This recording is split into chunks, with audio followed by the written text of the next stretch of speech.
인생은 시험이고 성장은 과정입니다. 만약에 교육을 받는다라고 한다면 공부와 시험은 반드시 필요한 것입니다. 즉석으로 이루어지는 지혜 혹은 성숙은 전혀 없습니다. 그것은 노력해야만 얻을 수 있는 것입니다. 비전도 동일합니다. 여러 번의 힘든 시험을 통과하고 난 이후에야 목표를 위해서 준비가 되는 것입니다. 비전을 이루고자 하는 사람들에게는 그를 기다리고 있는 시험이 반드시 있습니다. 특히 하나님의 위대한 역사에 쓰임을 받는 사람들은 더더욱 그러합니다. 조지바나는 이런 말을 했습니다. 비전을 가진 사람들은 다른 사람들의 조그만 생각으로 인해 실망하지 않는다. 사람들이나 상황으로부터 오는 도전에 대응하여 비전에 이끌린 사람들은 장애물을 달리 생각한다. 사실 모든 시험은 어렵습니다. 테스트는 참 고통스럽습니다. 그러나 시험 이후에는, 테스트를 통과하고 난 이후에는 우리가 자신이 스스로 업그레이드가 된 것을 잘 알 수가 있습니다.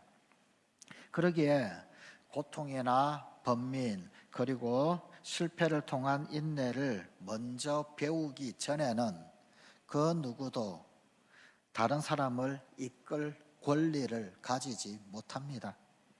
오늘 본문은 바로 이 비전을 품고 있는 사람에게 다가오는 시험, 그의 시험에 관한 그런 말씀입니다.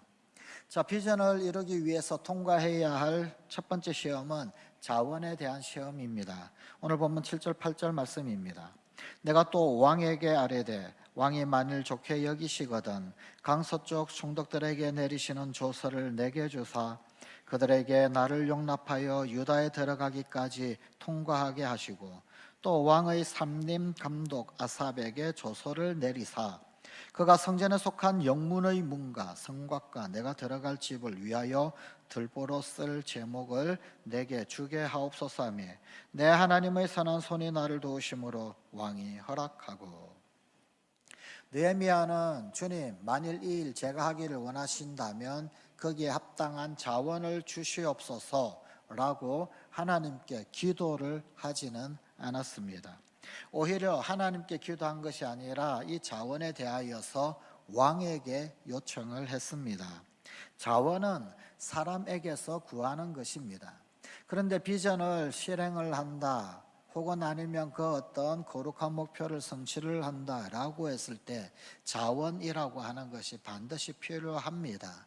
왜냐하면 그 자원은 그 비전 혹은 아니면은 거룩한 어떤 사역을 성취하는 도구이기 때문에 그 도구가 반드시 필요한 법이더라, 그런 말입니다. 자, 그런데 이 돈은 비전의 타당성을 확인해 주는 것은 결코 아닙니다. 즉 돈은 비전의 첫 테스트, 시험일 뿐입니다. 그러나 비전을 품은 사람, 비전어리는 반드시 이 자원을 구해야만 합니다.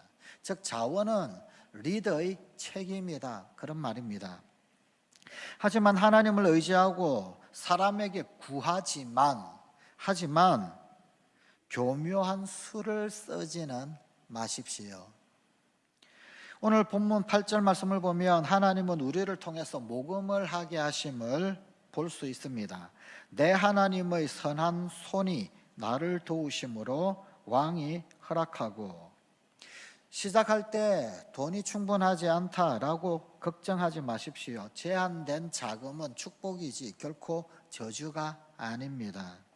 비전을 가진 사람들은 단지 자원이 없어 보인다라고 하는 이유로 하나님의 비전을 절대 묵살하려 들지를 않습니다. 그 비전이 하나님께로부터 온 것이라고 한다면 자원은 필요할 때 하나님께서 반드시 허락해 주실 것입니다. 또 뿐만 아니라 유용하게 사용되게 될 것입니다. 그 다음에 기다리는 시험은 삶의 우선순위를 재조정하는 시험입니다. 본문 9절입니다. 군대 장관과 마병을 보내어 나와 함께하게 하시기로 내가 강 서쪽에 있는 총독들에게 이르러 왕의 조서를 전하였더니. 여기에 강 서쪽은 유브라데 강의 서쪽 편을 이야기합니다. 느헤미야는 바벨론 아니면 페르시아에 살고 있었습니다. 아닥사스다 왕이 있는 수상궁에 있었습니다. 그런데 강서쪽은 다시 말하면 그 궁궐 혹은 수도를 떠났다 이동을 했다라는 것입니다. 어디로 갔을까요? 예루살렘으로 갔습니다. 예루살렘은 수상궁으로부터 해서 1000km 이상, 대략 1200km 가까이 떨어져 있는 곳입니다. 유브라데스 강유역을 따르고 티그리스 강유역을 따라서 다른 나라의 다른 지역으로 이동을 하고 있더라 그 말입니다. 이것은 직장을 포함한 우리 자신의 가족과 친구 그리고 또한 모든 삶의 부분을 재조정해야만 한다라는 사실을 의미합니다. 우리 모든 사람은 삶의 터전이 있습니다. 또 우리 자신의 우선순위에 따른 역할이 있고 의무가 있고 책임이 있습니다. 자, 그런데 비전을 따르고자 할 때는 이 모든 것들에 대한 재조정이 반드시 필요합니다. 느헤미야는 술관원장이었습니다. 고대 술관원장은 오늘로 따지자면 왕이나 대통령의 비서실장과 같습니다. 왕은 언제 어느 때 어떻게 독살당할지 모르기 때문에 가장 믿을 만한 사람, 가장 신뢰할 만한 사람에게 음식을 맡기고 술을 맡깁니다. 그리고 때때로 왕의 고민까지도 들어주는 그런 역할을 합니다. 자, 그런데 지금 그 수상궁에 있는 술 맡은 관원장이었던 느헤미야가 1200km를 떨어져서 예루살렘으로 이동을 했습니다. 뭘 말할까요? 그가 감당하고 있던 비서실장 직무를 잠시 중단을 하고 내려놓았다라는 이야기입니다.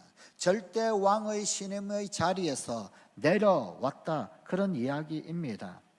또 예루살렘은 페르시아의 왕궁 수상궁에 비하면 형편없이 부족한 시설, 소위 총구석에 해당되는 그런 지역입니다. 느헤미야는 안락한 삶의 터전도 내려놓아야만 했습니다.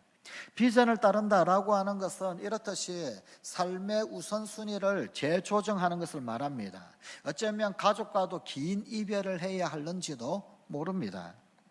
지난 20세기에 우리 기독교 역사 가운데 가장 위대한 부흥사 중에 한 명이라 일컬어지는 빌리 글레이엄 목사님이 노르웨이의 암스테르담에서 암스테르담 2000 대회를 주최를 했던 때가 있었습니다. 그때 전 세계 각국에서 600여 명의 기독교 지도자들이 모였습니다. 그때 던졌던 질문이 하나 있었습니다. 무엇이었느냐 하면 리더십을 발휘하는 데 있어서 가장 힘든 것이 무엇이냐? 그런데 이 대답에 전 세계에서 모인 600명의 기독교 지도자들, 그런데 그들 가운데서 90%가 동의하면서 응답을 한 것이 무엇이었느냐면 우선순위의 재조정이다 라는 답을 했습니다. 가장 리더십 발휘하기에 힘든 것, 우선순위를 재조정하는 것이 가장 힘들다 그런 답이었다는 것입니다. 왜 그렇지 않겠습니까? 삶의 터전을 바꾸어야 하고 삶의 양식을 바꾸어야 하고 삶의 스타일을 통째로 뒤바꿔야 하는 그런 일인데 말입니다. 20-80 법칙이라고 하는 것이 있습니다. 파레토의 법칙으로 많이 알려져 있지요. 정말 중요한 상위 20%의 일이 성취하고자 하는 것의 80%를 가져다 준다라고 하는 것입니다. 헌트라고 하는 사람은 이런 말을 했습니다. 당신이 원하는 것을 결정하라. 그것을 위해 기꺼이 교환하고자 하는 것들을 결정하라. 당신의 우선순위를 정하고 일하러 가라. 중요한 것은 정말 중요한 것을 진짜 중요하게 하는 것입니다. 그러려면 우선순위의 재조정이 반드시 있어야만 합니다. 느헤미야는 술 맡은 관원장의 그 일을 중단을 했습니다. 삶의 재조정이 일어났었습니다. 그때 비전은 성취가 되고 실현이 되는 것입니다. 비전을 이루기 위해 통과해야 할 세 번째 시험은 소문의 시험입니다. 본문 10절 11절입니다. 호론 사람 산발락과 종이었던 암몬 사람 도비야가 이스라엘 자손을 흥왕하게 하려는 사람이 왔다 함을 듣고 심히 근심하더라. 내가 예루살렘에 이르러 머무른 지 사흘 만에. 이 느헤미야가 드디어 페르시아의 수상궁에서 예루살렘으로 들어왔습니다. 그런데 예루살렘에 도달한 지 불과 3일, 사흘 만에 그 어떤 일이 일어났습니다. 어떤 일이 일어났습니까? 소문이 났습니다. 어떤 소문이 났는데 이것은 비전 실행의 초기에 이미 발생을 합니다. 그것은 바로 소문의 시험입니다. 어떤 사람이 당신의 비전에 대해 이렇다 저렇다라고 말하더라라는 것입니다. 무슨 소문이 벌써 난 겁니다. 이것은 사람에 대한 것은 아닙니다. 느헤미야에 대하여 이러쿵 저러쿵 한 것은 아닙니다. 그가 하고자 하는 일, 비전의 사항에 대한 어떤 소문이 나는 겁니다. 자, 그런데 보통 이런 소문은 좋은 소문이 나지 않습니다. 나쁜 소문, 악소문이 납니다. 윗사람 혹은 동료들 등등 부정적인 소문을 퍼뜨립니다. 그 일은 결코 되지 못할 것이야, 불가능한 일이야, 어림도 없는 일이야, 그 사람은 결코 전에 그런 것들을 해본 적이 없어, 이런 말들입니다. 어떤 나쁜 소문, 특히 비판에 대한 우리의 자연스러운 반응은 우리 자신을 방어하고자 하는 반응일 것입니다. 그것은 참 자연스러운 것입니다. 안 그렇겠습니까? 우리의 비전이 공격당할 때는 더더욱 그러합니다. 변명하고 싶고 또한 방어하고 싶고 설명하고 싶고 이러이러한 것이다 해명을 하고자 합니다. 우리는 우리를 비판하는 사람들 혹은 아니면 또한 비판을 되풀이하는 사람들과 대화하고 싶어 합니다. 하지만 많은 경우에 그들은 사실은 우리의 대답에는 별 관심이 없습니다. 따라서 우리는 보통 우리의 대답에는 관심이 없는 사람들, 그들의 비판적 질문에 답하느라 에너지를 허비를 하고 생각을 하고 잠 못 이루고 허비하는 시간들을 보내게 됩니다. 이 점을 잘 깨달아야 됩니다. 이 점을 깨닫지 못한다면 초점이 빗나가기 시작할 것입니다. 우리는 비전 중심적이기보다는 서서히 비판 중심이 됩니다. 그래서 엉뚱한데 힘을 쏟고 에너지를 다 쏟아붓게 됩니다. 변명하고 방어하고 해명하고 소문 이리저리 진화시키는데 모든 에너지를 다 쏟아붓습니다. 결국은 탈진되어 버립니다. 정말로 중요한 일, 해야 할 일, 그 일을 하려고 하는데 힘이 다 떨어져 버립니다. 지쳐버립니다. 그래서 정말 해야 할 일, 그 일은 할 힘이 없어 못하고 주저앉아 버리는 그런 경우가 비일비재하게 됩니다. 그러므로 그들 때문에 방해를 받지 마십시오. 소문의 단계를 뒤로 미루어 버리십시오. 저 뒤에 내버려 두십시오. 그 소문을 받아들이면 상처가 됩니다. 상처 구렁텅이 속에 빠지게 됩니다. 자신을 방어하려고 기진맥진하지 마십시오. 그 비판을 상기하고 그래서 잠 못 이루고 신경쇠약에 걸리지 마십시오. 숨을 깊게 쉬십시오. 이것이 느헤미야가 했던 태도입니다. 그는 예루살렘으로 갔습니다. 가서는 성벽을 완공해 버렸습니다. 어떻게 하는 것이 소문을 잠잠하게 하는 가장 좋은 방법입니까? 그 일을 계속해서 하는 겁니다. 계속해서 하고 결국은 성벽을 완공해 버리는 겁니다. 그러면 소문은 아무 쓸모 없어져 버립니다. 예루살렘 성벽을 다 지어버렸는데, 완공해 버렸는데, 그러면은 소문에 대하여서 스스로 증명이 되고 자명하게 다 드러나게 되어집니다.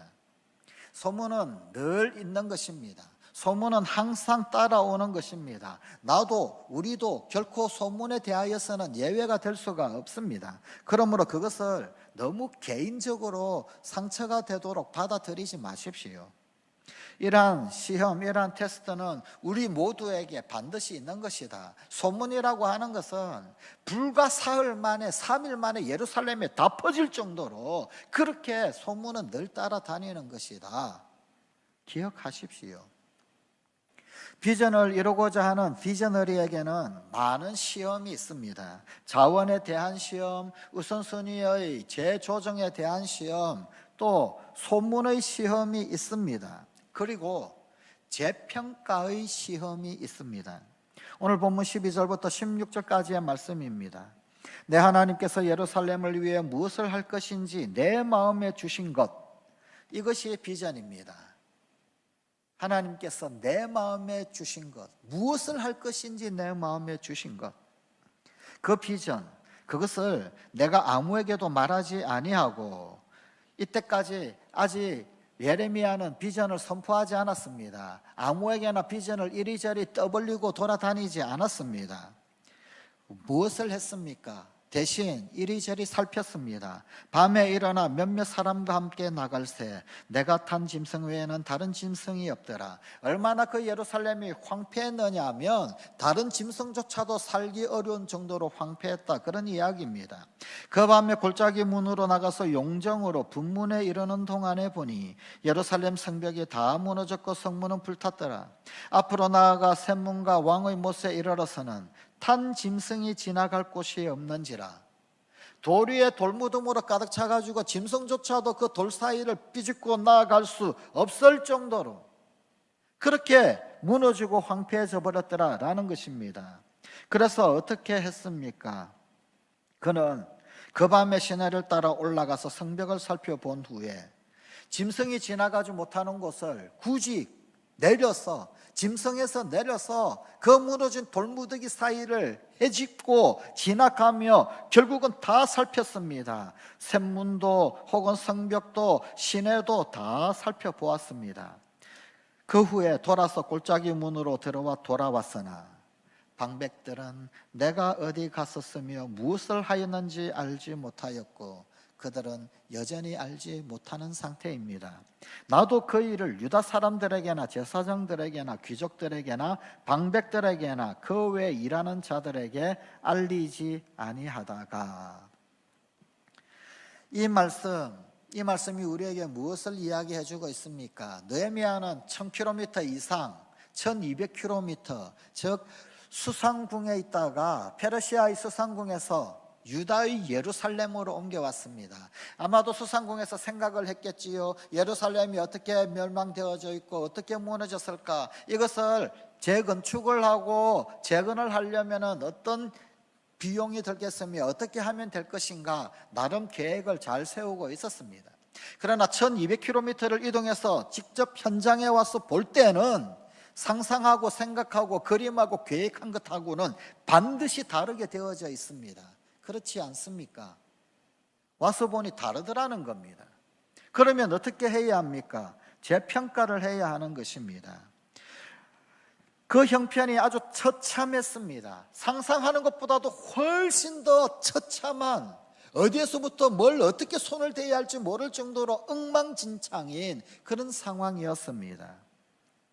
아마도 느헤미야는 내가 지금 무엇을 하려고 하는 것이지, 내가 정말 불가능한 일에, 괜한 일에 뛰어들었나 후회를 했을는지도 모릅니다. 자신이 상상했던 것보다도 더 형편없는 상황을 보고 어쩌면 좌절하고 싶은 그런 상황이 되었을는지도 모릅니다. 이것이 바로 시험입니다. 재평가를 해야만 하는 시험입니다. 이것은 헌신을 요하고 그 헌신을 더더욱 깊게 하는 것입니다. 여기에서 한 걸음 더 깊숙한 헌신으로 나아갈 것인가, 아니면 뒤로 물러나 도망갈 것인가 결정을 해야만 합니다. 이것은 감정의 문제가 아닙니다. 이것은 생각의 문제도 아닙니다. 이것은 영적인 문제나 정신적인 문제도 아닙니다. 이것은 의지의 문제입니다. 선택의 문제입니다. 내가 이것을 계속해서 할 것인가, 이 비전을 끝까지 감당을 할 것인가, 이 지점에서 계속 진행을 할 것인가, 아니면 도망갈 것인가, 재평가를 하게 됩니다. 많은 사람들이 바로 이 지점에서 사임을 해버립니다. 단념하고 포기합니다. 큰 난관에 부딪혔을 때 책임 전가를 하기도 합니다.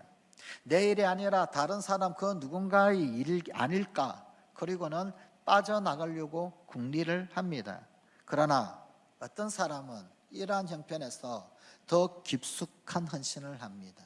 한 걸음 더 나아가고 한 걸음 더 깊이 들어가서 더 깊은 헌신을 합니다.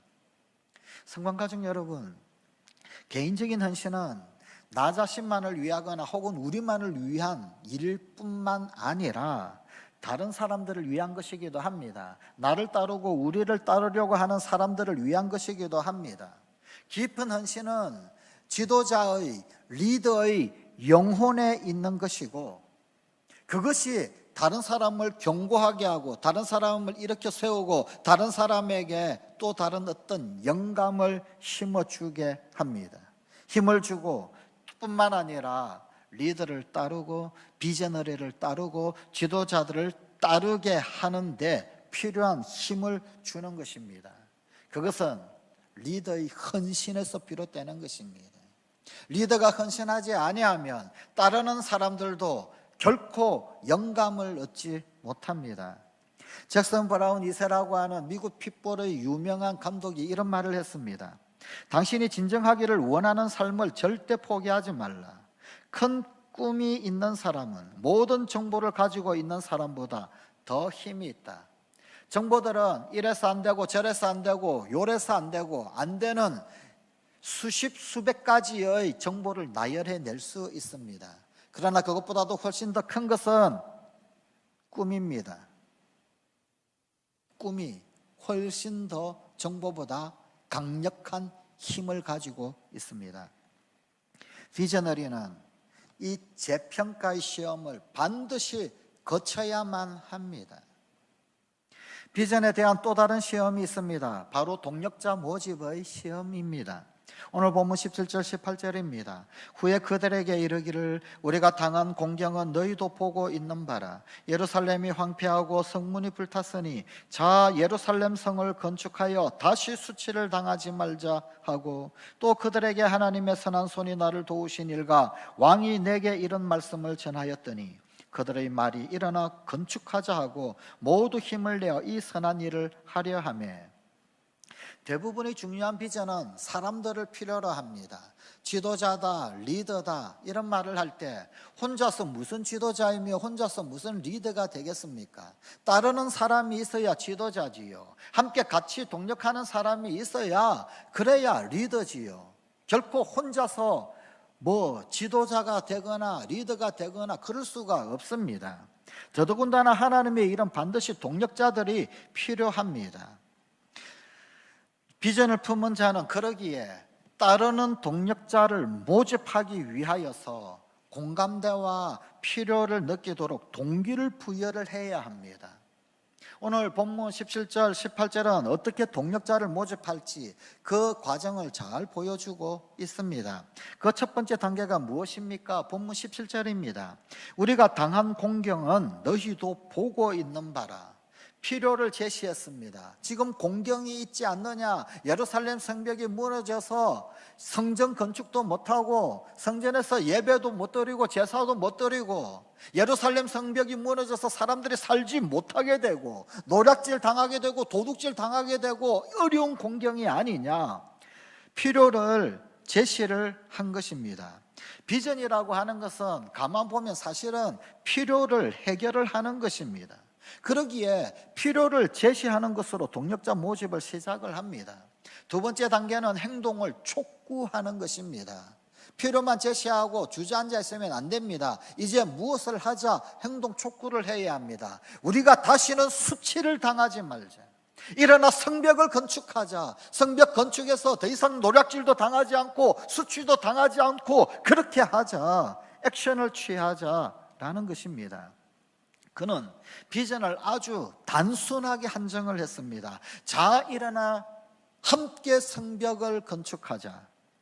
비전은 한 문장으로 말할 수 있어야 합니다. 이것은 곧 비전의 시각화가 필요하다라는 겁니다. 복잡한 말, 복잡한 문장은 우리에게 명확한 이미지를 떠오르게 할 수 없습니다.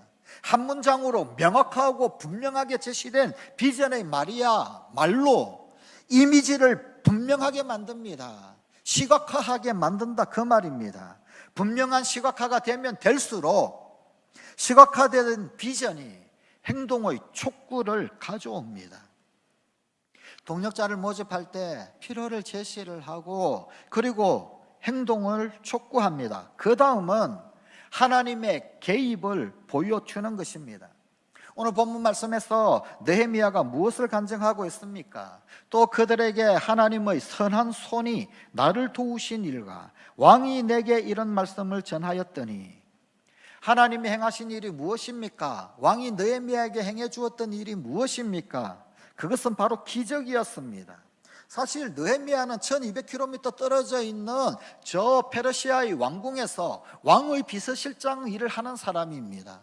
그 사람이 이런 총구석인 예루살렘에 온다? 와서 뭘 하겠단 말입니까? 이 일은 일어날 일이 아닙니다. 더더군다나 그냥 온 것도 아닙니다. 왕이 조서를 손에 쥐어주고 왔습니다. 성벽을 재건하는데 필요한 물자들 주변에 있는 여러 총독들에게 다 제공을 해줘라. 집 지으면 나무도 태워주라. 자원을 가지고 왔습니다.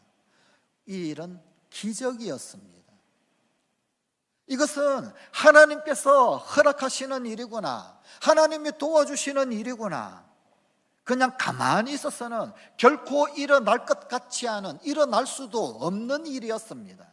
그런데 그 기적이 이 느헤미야를 통하여서 그들에게 전달이 된 것입니다. 이것을 보여주어야만 합니다. 이것은 하나님께서 후원하시지 않으면 절대 일어나지 않는 간증입니다. 우리에게 간증이 필요합니다. 확증이 필요합니다. 바로 이런 눈에 보이는 간증, 이러한 확증은 비전을 품은 사람에게, 비저너리에게 반드시 필요한 것입니다.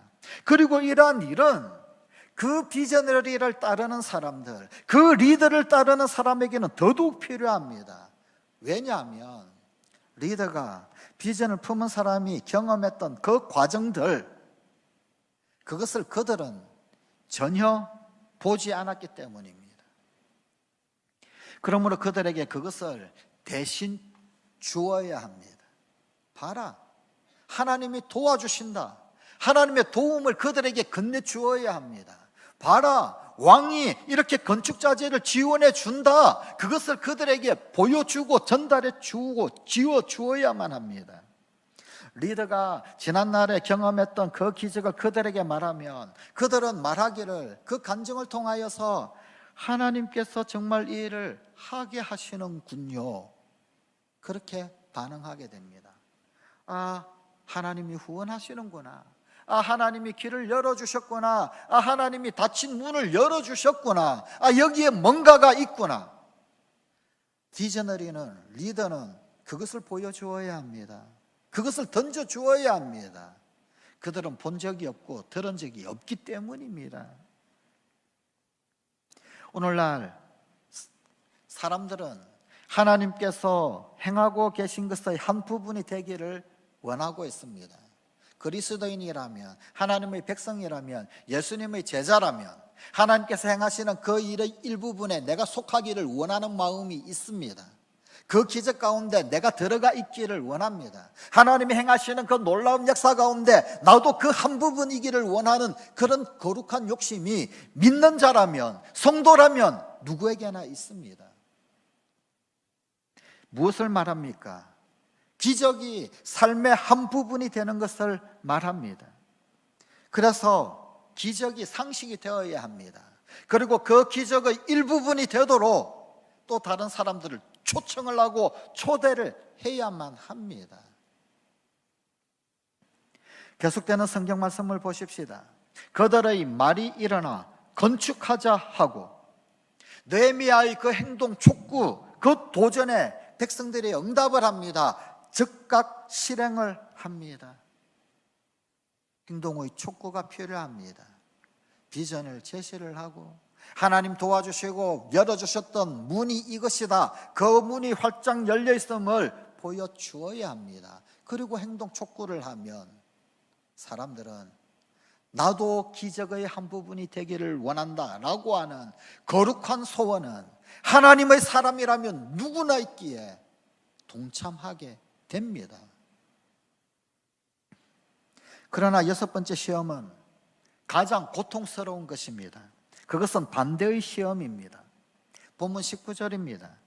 호른 사람 산발락과 종이었던 암몬 사람 도비야가 아라비아 사람 게셈이 이 말을 듣고 우리를 업신여기고 우리를 비웃어 이르되 너희가 하는 일이 무엇이냐? 너희가 왕을 배반하고자 하느냐? 하기로. 이 반대의 시험, 이것은 소문의 시험과는 조금 다른 부분이 있습니다. 소문의 시험은 그 사건에 대한 비전에 대한 그런 시험이요, 반대라고 한다면, 여기 지금 반대의 시험은 사람에 대한 것입니다. 보통 정치에서 그런 이야기 많이 하지요. 상대 진영의 주장, 상대 진영의 어떤 이슈를 묵살시키려면 그 주장이나 그 이슈의 진원지인 그 사람을 비판을 하라. 그 사람을 불신하게 만들라. 그래서 사람을 공격하지 않습니까? 그 비슷한 것입니다. 소문의 시험은 비전 그것에 대한 것이라고 한다면, 반대의 시험은 그것이 아니라 그것을 하고자 하는 사람에 대한 시험입니다. 이제 사람을 모함을 합니다. 사람을 중상모략을 합니다. 비전을 품은 사람에 대한 직접적인 반대입니다. 반대자들은 비전을 품은 자를 경멸을 합니다. 모욕을 줍니다. 그리고 비난을 합니다. 그리고 그의 동기를 왜곡해버립니다. 그들이 뭐라고 했습니까? 왕을 배반하고자 하느냐? 모반이다, 역모다, 예루살렘 성벽을 짓는 것 그것은 반역이다. 바사의 아들 사스다 왕은 느헤미야에게 축복을 해주었습니다. 뿐만 아니라 조서까지도 손에 들여서 예루살렘으로 보내었습니다. 그 조서에는 통과 증이 있었습니다. 뿐만 아니라 성벽을 재건하는 데 필요한 모든 재원들을 지원하기를 명하는 명이 있었습니다. 그런데 이게 왜 모반입니까? 왜 역모입니까? 그러나 그들은 모반이라고 역모라고 비난을 합니다. 뒤집어 씌웁니다. 왜곡시켜 버립니다. 심지어 휴가까지, 비서실장의 직까지 잠시 중단하도록 휴가까지 주면서 이렇게 보내었는데 말입니다. 산발락과 도비야, 게셀 같은 이런 반대자들은 왕과 느헤미야 사이를 왜곡시켜 버립니다. 선한 뜻을, 약속을 왜곡시켜 버립니다. 심지어 그들은 어디에서 이렇게 외쳤습니까? 광장에서 외쳤습니다. 왕을 배반코자 하느냐? 많은 사람이 듣도록 광장에서 떠벌렸습니다. 모든 사람으로 하여금 그 소리를 듣게 만들어 버립니다. 혹시 이런 반대에 부딪혀 본 적이 있으십니까? 어느 누구보다도 가장 많이 희생을 했고 동기도 아주 순수하지만, 그러나 그 반대는 예루살렘 거민이 아니라 바깥에서부터 옵니다. 호론에서, 암몬에서, 아라비아 땅으로부터 온 것입니다. 이 반대의 정체를 꿰뚫어 볼 수 있어야 합니다. 이 특별한 상황 가운데서 이 반대는 비저너리가 자초한 것도 아닙니다. 예수님을 보십시오. 예수님이 자초해서 그 많은 거부, 그 많은 거절을 당했습니까? 그렇지 않습니다. 그런데 예수님 가는 곳곳마다 반대가 있었습니다. 그분은 거절을 당하셨습니다. 사도 바울을 보십시오. 그도 거부를 당했습니다. 그의 말년의 생애, 그 말년 생애 가운데 아시아에서 그의 곁에 있었던 사람, 그들 중 아무도 남아있는 사람이 없었습니다. 심지어 그가 개척하고 세웠던 고린도 교회로부터는 그 사역의 동기나 방법, 그리고 그의 사도권, 그리고 뿐만 아니라 그의 신체의 연약한 약점까지도 다 공격당하는 그런 말을 들어야만 했습니다. 모세를 보십시오. 모세는 온유하기가 지면에 있는 어떤 사람보다도 성하다라고 하나님께 평가를 받았던 사람입니다. 그런데 모세는 가는 곳곳마다 반대자들이 있었습니다. 시도 때도 없이 수많은 반대를 당했었습니다. 백성들은 우리가 새로운 리더를 세우자, 애굽으로 돌아가자, 너만 리더냐? 나도 리더다. 끊임없이 반대를 했었습니다. 모세가 받은 그 수많은 반대는 그의 삶의 잘못 때문에 받은 것이 아니었습니다. 그러나 사람들은 하나님께서 행하시는 것을 싫어하기 때문에 모세도 함께 반대합니다. 반대의 문제는 어쩌면 우리가 겪는 가장 큰 문제이고 가장 고통스러운 문제이고, 또한 뿐만 아니라 가장 보편적인 늘상 일어나는 문제입니다. 이 반대를 당할 때 어떻게 해야 합니까? 물론 소문의 시험처럼 자신을 방어하고 싶습니다. 해명하고 싶고 아니라고 외치고 싶습니다. 그러나 진정한 리더에게 이러한 고통은 대단한 겸손을 요구합니다. 선을 베풀어야 합니다. 자비를 베풀어야 합니다. 끝까지 썸뿌리가 나지 않도록, 또한 용서하지 않음이 없도록 자신을 끝까지 지켜나가야 합니다. 왜냐하면 이 반대의 다른 한편은 우리가 그리스도를 위하여서 고난당하고 고통당하는 것을 배울 때입니다. 이 반대를 통해서 우리는 주님의 고난을 배우고 그리스도의 고통을 배우기 때문입니다. 이러한 것을 통과한 리더는 아주 다른 사람이 됩니다. 주님을 닮게 됩니다. 그러므로 반대를 당할 때 오랫동안 썸뿌리 마음이나 혹은 용서하지 않는 마음을 갖지 않도록 자신을 관리해야 합니다. 그런 것이 깨끗함으로 오히려 성화되도록 또 전진하십시오. 큰 문제들 지켜보십시오. 그것들은 반드시 큰 기회로 변하게 될 것입니다. 이제 마지막 시험입니다. 응답의 시험입니다. 본문 20절입니다. 내가 그들에게 대답하여 이르되 하늘의 하나님이 우리를 형통하게 하시리니 종들인 우리가 일어나 건축하려니와 오직 너희에게는 예루살렘에서 아무 기업도 없고 권리도 없고 기억되는 바도 없다 하였느니라. 느헤미야는 왜곡된 반대에도 불구하고 확신을 합니다. 하나님이 우리를 형통하게 하신다. 하나님이 우리를 형통하게 하신다. 그는 하나님의 해결책만 굳게 믿습니다. 그리고 자신을 통한 하나님의 응답 보여주시기를 기대합니다. 그것이 확신입니다.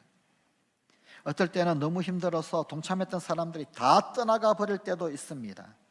그러나 주님만 바라보고 응답과 형통에 대한 확신 붙들고 나아가야 합니다. 떠나갔던 사람들, 분명한 확신만 보여준다면 그들은 결국에는 돌아오게 되어 있습니다. 윈스턴 처칠이 지난 20세기에 가장 유명한 연설을 한 적이 있지요. Don't give up. Never, never, never, never. 무려 7번의 never를 외치면서 결코 포기하지 마십시오. 지난 20세기의 가장 위대한 연설 중 하나로 손꼽힙니다. 성공의 비결은 목적의 불변성입니다. 부드럽지만 강인하십시오. 비전을 품은 사람이 되고 싶다면 반드시 이런 최종 시험을 거치게 될 것입니다. 첫 번째는 자원에 대한 시험입니다. 돈의 문제는 비전에 대한 시험이지 비전의 타당성을 주는 것은 아닙니다. 우선순위를 재조정하는 시험도 있습니다. 새로운 비전과 예전에 원했던 그 일들, 이 두 가지는 결코 병행될 수가 없습니다. 소문의 시험이 있습니다. 비전에 대한 비아냥 그림이 있습니다. 큰 소리로 떠드는 의혹 있습니다. 그러나 이 모든 것들 예상하고 있어야 합니다. 비판 중심이기보다는 비전 중심이어야 합니다. 재평가의 시험을 거쳐야 합니다. 만일 이렇게 힘들 줄 알았다면 이라는 생각이 들 때가 있을 것입니다. 그러나 그때도 멈출 수 없는 그것은 분명한 비전입니다. 동력자 모집의 시험도 있습니다. 혼자서 할 수 없습니다. 문제는 내 안에 있는 그 동일한 그 열정을 다른 사람에게도 느끼게 할 수 있느냐라는 것입니다. 반대의 시험도 있습니다. 그것은 가장 우리를 고통스럽게 만듭니다. 그러나 이 반대의 다른 한편은 우리가 그리스도를 위하여 고난당하고 고통당하는 것을 배울 때입니다.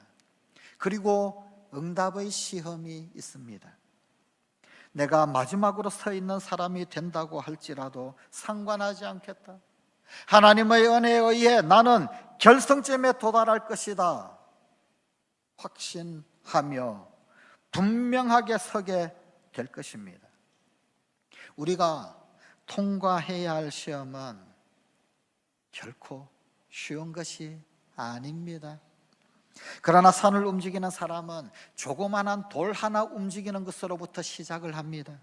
성공에 이르는 엘리베이터 그런 것 없습니다. 성공에 이르는 엘리베이터는 다 고장입니다. 그저 한 계단 한 계단 한 계단 밟아 올라가야만 합니다. 하나님의 사람 느헤미야는 비전에 이끌려 사는 사람입니다. 그리고 비전은 우리 안에 주님께서 주신 결코 포기할 수 없는 영롱한 보석입니다. 기도하십시다. 하나님, 주님께서 우리 안에 심어주신 결코 포기할 수 없는 그 영롱한 보석,